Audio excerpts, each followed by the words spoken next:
springtime ngayon. March 20. So yan, ganyan ang gusto ng mga bata. Buti na lang.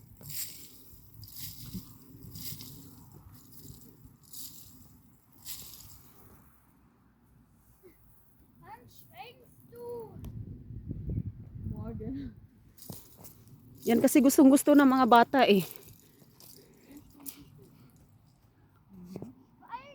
Maglaro sa labas.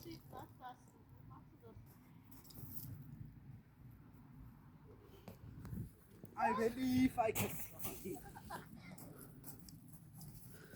I believe I can jump.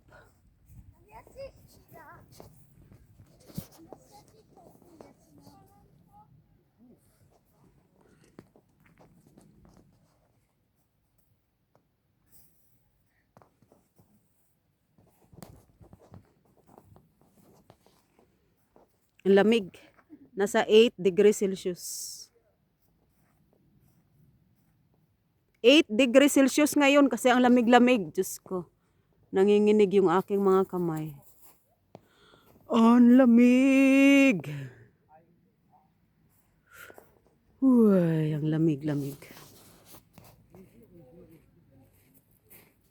Ang lamig. Sig, sabihin mo, ang lamig. The size too cold. Ang lamig. Ang lamig. Kanina umarte pa yan. Sabi niya ayaw niya isuot yung salwal niya kasi masikip na daw. Pero tamang-tama lang oh. Hindi naman masikip. Maarte lang eh. Ganda ng kahoy. Wala pang dahon oh. Pero tumutubo na yung dahon yan kasi springtime na.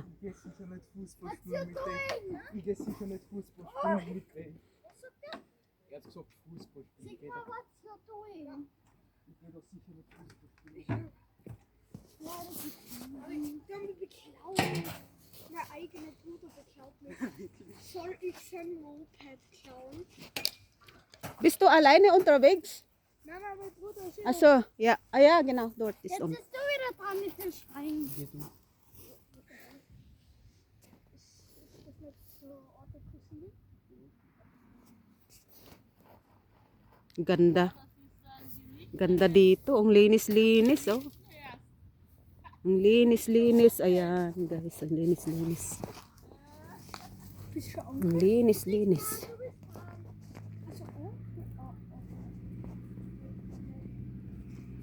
Tingnan nyo ang kahoy. Ang ganda-ganda. Wala pang dahon. Pero, tumutubo na ang dahon yan unti-unti. Kasi March 20 ngayon. Start na ng the first day of springtime. So, ayan na yung mga bata. Oh, naglalaro. Gustong-gusto nila yan. Yung isa at yung dalawa pala half Pinay. At hello. Tsaka yung isa naman is pure na taga dito. Puti. Ay, may motor pala itong batang ito. Yan, may motor siya, oh. Kasi ano na ito eh, 14. Nasa 14 years old na yata ito. Kaya may sarili siyang motor. Tingnan nyo guys, ganito ang kahoy kapag walang mga dahon. Pero tumutubo na yan unti-unti. So ayan oh. Meron, ano na siya, paandar na ng motor. So ayan yung simbahan doon.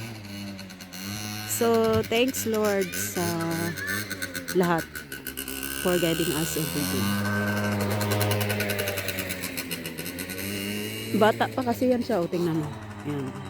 15 pa lang. Ganda ng simbahan. Ano. Cute ng simbahan doon. Ayan.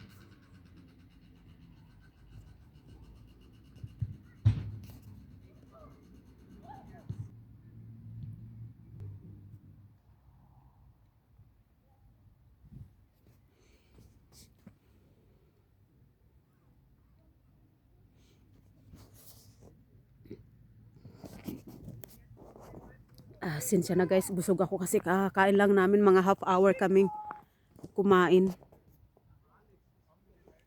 Nabusog ako dun Pero ang kinain namin is ham, cheese, tsaka brown bread. So yun yung mga kinakain kasi karamihan ng mga puti. So no choice kami, wala kaming kanin for the whole day because of the people here. They eat as always brown bread or potato. Potato brown bread. Cute-cute oh yan. Cute-cute ng kahoy na yan. Wala pa siyang dahon pero magkakadahon din yan unti-unti. Tumutubo na. Cute-cute. Napaka-attractive niyan. Taon-taon yan tinitingnan ko since 8 years na. Magna 9 years na nga. So yan yung mga kabataan nagbabasketball. Ayan. O diba nagbabasketball sila. Ayan. Cute. So maganda lang kasi dito malinis. Tapos malamig. Ayan. Malamig kasi ngayon ang actual temperature namin is nasa 8 degrees Celsius. So malamig. Tapos palamig ng palamig yan hanggang madaling araw maabot na siya ng plus 2 degrees Celsius. Ay grabe guys. Pakita ko ang aking suot. Ayan. Hello. Because of very cold. Very cold. So ayan ang ating suot. Hindi naman very cold. Kaya lang ramdam ko lang na malamig. Kasi nga siyempre. Kasi kanina matagal kaming nakaupo. Mga isang oras mahigit kaming nakaupo. Tapos ngayon. Nasa labas bigla kaming lumabas. So siyempre malamig. Ayan. Malamig. Guys. Lamig. Lamig. Baliktarin natin. Yan ang araw. Si Haring Araw. Yan na si Haring Araw. Ayan na si Haring Araw. Sunset.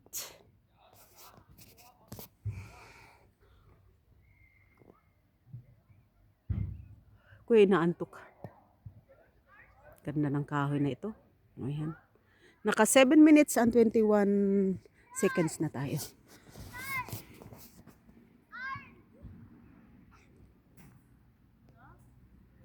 So, laki ng kahoy. Oh, ayan. Laki, higanting kahoy. Ayan.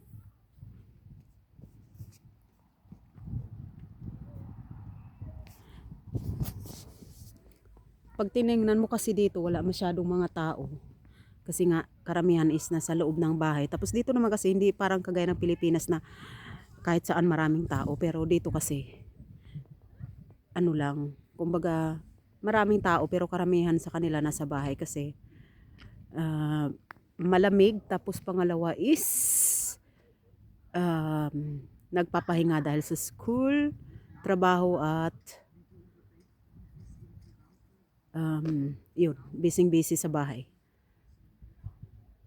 Pero ako kasi kahit maraming trabaho, lumalabas pa din ako kasi kumbaga parang ano ko yun parang mas gusto ko sa labas kasi parang meron akong freedom, yun na tinatawag.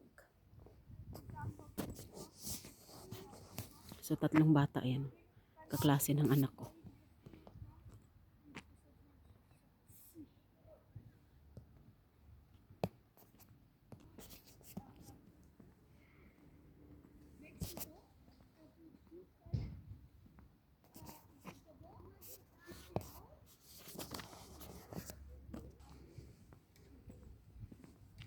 So tingnan natin yung bahay na ginawa nila sa sa tawag dito. Ayan, cute 'di ba?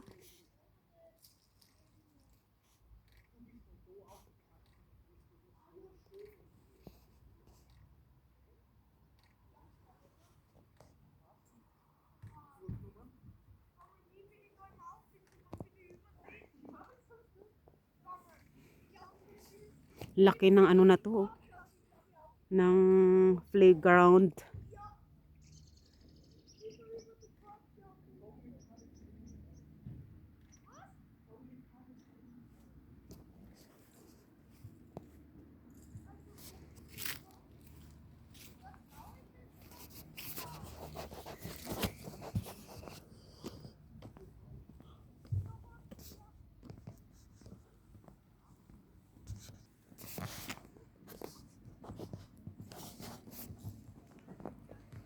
So, yan ang ating suot kasi ang lamig. Ayan. Ay, malamig, malamig, malamig.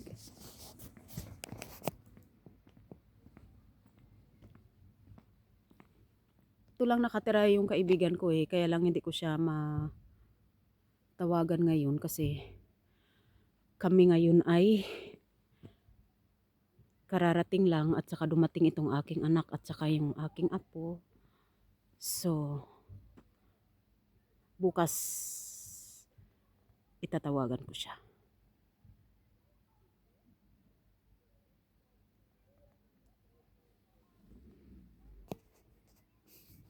So, napakalinis talaga dito guys. O, ayun. Kaya lang siyempre medyo malungkot din dahil wala ka masyadong maraming makitang tao. Pero sabi ko nga, kailangan malakas lang ang loob natin. At maghanap lang tayo ng bagay na magpapasaya sa atin para hindi tayo kainin ng lungkot.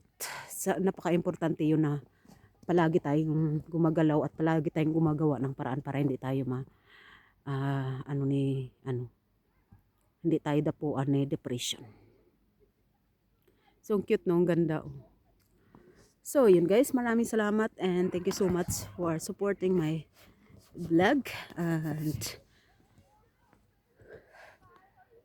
I wish you all the best and God bless.